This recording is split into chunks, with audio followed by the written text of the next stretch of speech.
Welcome to the journey home. My name is Catherine and I live in Nova Scotia, Canada.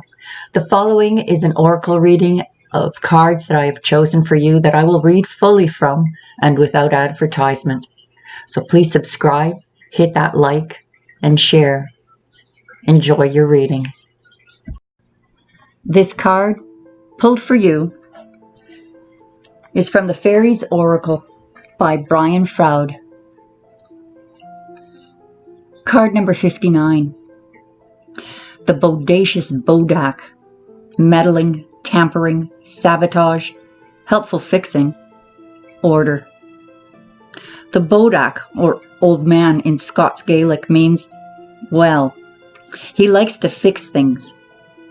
He drops down chimneys at night and tidies up for you. If you don't have a chimney, he'll find another way in. You left a stack of papers on your desk? He'll file them for you, probably in someone else's desk. No one put away the uneaten roast beef? He'll assume you don't want it and give it to the neighbor's dog. He's not the fairy who ties elf locks in your hair and makes bits of it stand out in odd directions while you sleep. That is just a cousin of his. He has far more important work to do.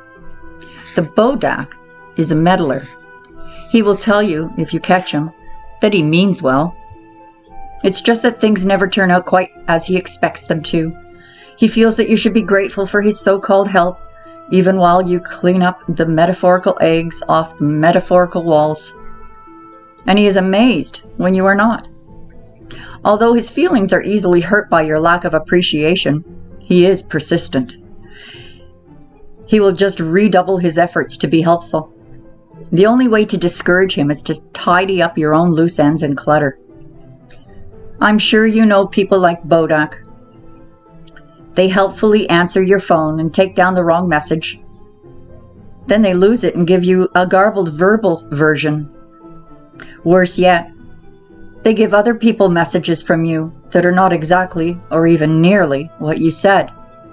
On the rare occasion that they do pass something on accurately, it is either something you never meant to pass on, or it is said specifically to the wrong person.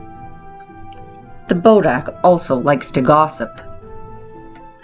The BODACK used to steal naughty children, but has evidently decided they are not worth having. However, he does pinch them in their sleep sometimes and give them nightmares. It is said that no one can keep him away by putting salt on the hearth. But don't you believe it. He is like an ant.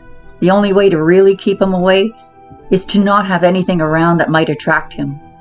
Tidy up your clutter, physical, mental, and emotional. The message for you here is that someone, somewhere is meddling uninvited in the issue. It may be you.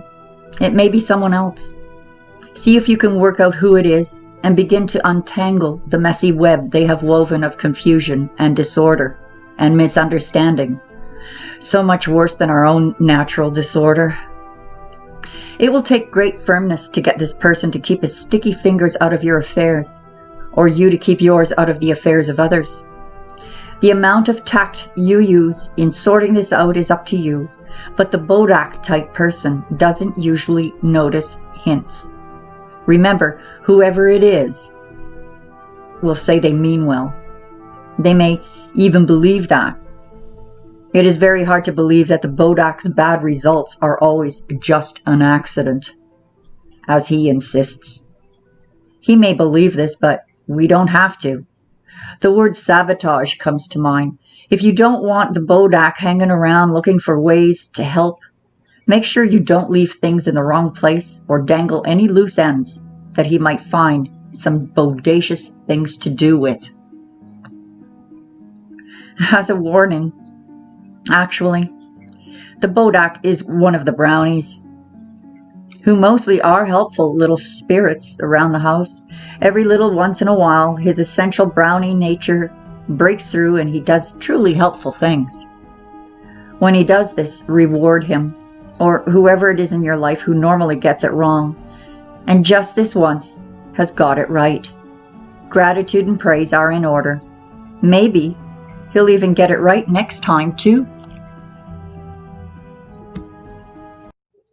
Before I read the second card for you, just a reminder to please hit the like and help me beat those algorithms. For every like that you give me is potentially 1,000 suggestions and recommendations on YouTube. Thank you and God bless. Enjoy the rest of the reading.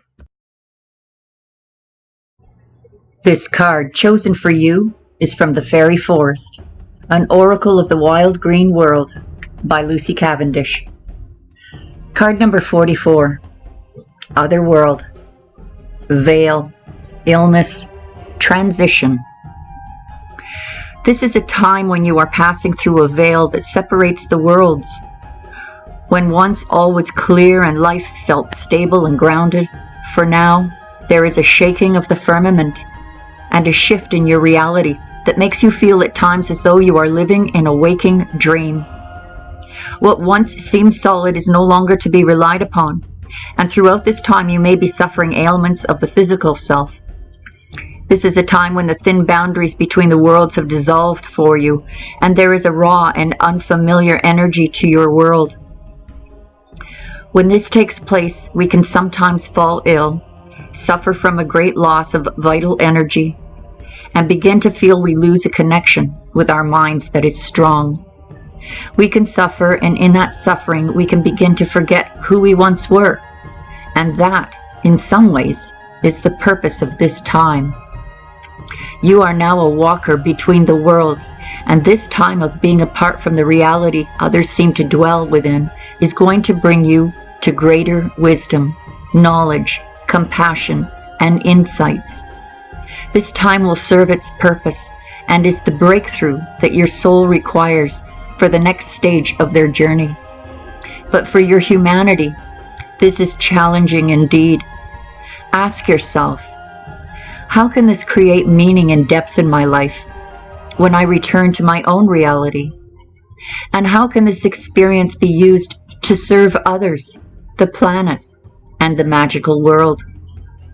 That will give you great strength, even while you experience the shadowlands of the worlds, between the worlds.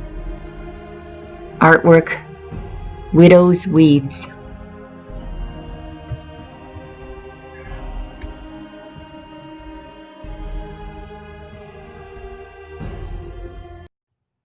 If you're still here, thanks for listening to this oracle reading.